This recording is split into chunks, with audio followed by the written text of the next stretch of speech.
এবার স্থলবন্দর দিয়ে বাংলাদেশ থেকে নির্দিষ্ট কিছু পাটজাত পণ্য ও কাপড় আমদানিতে নিষেধাজ্ঞা আরোপ করেছে ভারত। ২৭ জুন এক বিজ্ঞপ্তির মাধ্যমে নতুন এই নিষেধাজ্ঞা জারি করে ভারতের directorate general of foreign trade DGFT.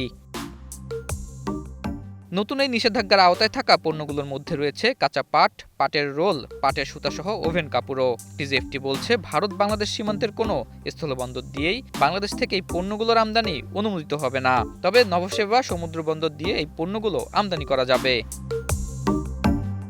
এর আগেও এপ্রিল ও মে মাসে বাংলাদেশ থেকে আমদানির উপর একই ধরনের বিধিনিষেধ আরোপ করেছিল ভারত।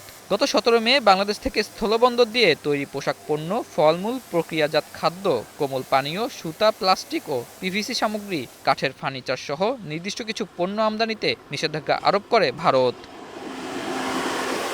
এর আগে ৯ এপ্রিল নেপাল ও ভুটান ছাড়া অন্য কোনো দেশে, বিশেষ করে মধ্যপ্রাচ্য ও ইউরোপে পণ্য রপ্তানির ক্ষেত্রে বাংলাদেশকে দেওয়া ভারতের ভূখণ্ড ব্যবহার করার ট্রান্সশিপমেন্ট সুবিধা বাতিল করে দিল্লি।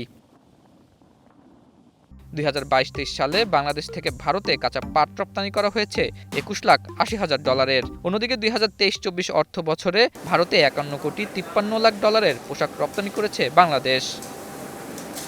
ভারতের সাথে বাংলাদেশের পণ্য পরিবহনের সবচেয়ে সহজ মাধ্যম সড়ক পথ। যদি সমুদ্রপথ দিয়ে ভারতে রপ্তানি করতে হয় তবে খরচ কিছুটা বাড়বে। এতে পণ্যের দাম বাড়লে সে দেশের ব্যবসায়ীরা আমদানিতে আগ্রহ হারাবে বলে মনে করেন বাংলাদেশের ব্যবসায়ীরা।